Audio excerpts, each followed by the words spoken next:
The wind carries whispers through forgotten ruins. Stones, worn down by centuries, sit silent in a world that has long forgotten the people who placed them there. Their homes, their marketplaces, their temples, all swallowed by time, abandoned so completely that even their names have been erased. But these whispers tell a darker story. A story of a plague so swift, so merciless, that an entire civilization simply vanished. No war, no great natural disaster, no trace of a slow decline, just silence spreading like a shadow across the land. Historians have long struggled to piece together what happened here, but fragments of journals, buried relics, and half-burned manuscripts suggest something far more sinister than a simple disease. This was no ordinary epidemic. This was something far older and far more mysterious. It begins, as all great tragedies do, with a single night. A night when the first symptoms appeared. At first, the sickness was almost invisible. A cough, a fever, a rash that appeared like faint bruises under the skin. Local healers treated it as they would any illness. Herbs, rest, prayers whispered over the afflicted. Families didn't panic. Life continued as usual. But within days, entire neighborhoods were struck.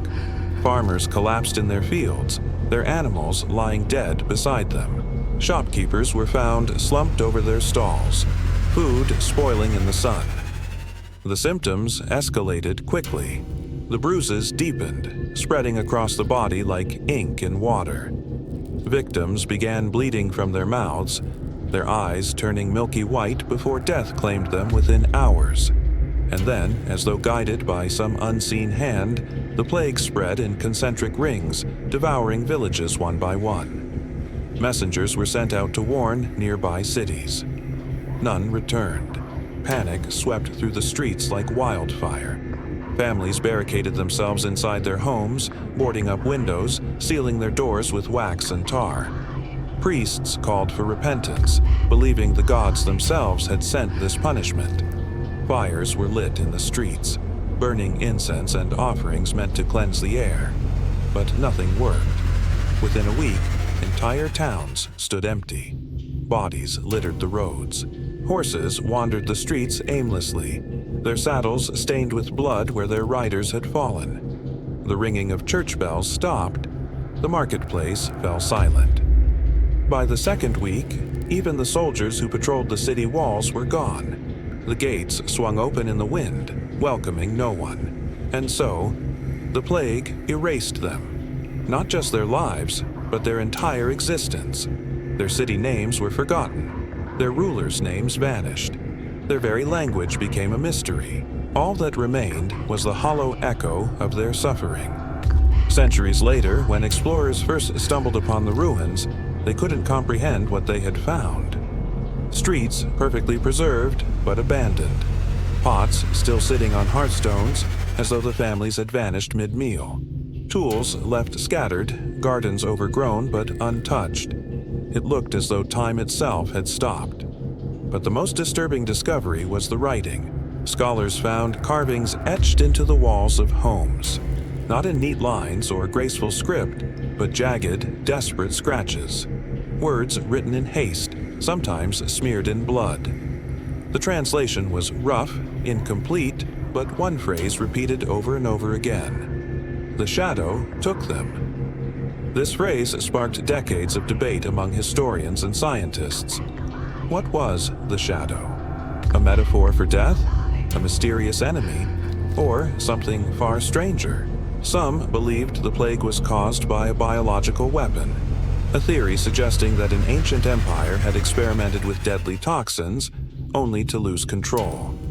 Others proposed that a comet or asteroid had released harmful gases into the air, poisoning entire regions in a single breath. But others whispered darker theories. There are legends, passed down through scattered oral traditions, that speak of an ancient curse, a forbidden ritual performed by priests desperate to protect their city from invaders. They summoned something, something they couldn't control. And when this shadow arrived, it didn't distinguish between enemy and friend. It consumed everything. No physical evidence supports this legend, of course, but there are drawings, horrifying images carved into stone tablets depicting skeletal figures with elongated arms and hollow eyes stretching over villages. Artists of the time drew it not as a metaphor, but as though they were witnessing something real. As archaeologists unearthed more relics, they made a chilling discovery. The remains of the victims were missing. Entire burial grounds had been emptied. Not a single intact skeleton was found. Only fragments, teeth, jawbones, and shattered ribs scattered in shallow pits. It was as if something took them. This fueled the theory that the plague was not a disease at all, but something alive. Something that moved through villages unseen, leaving only silence in its wake. The ruins, now known to researchers as the Silent City, remain one of history's greatest mysteries.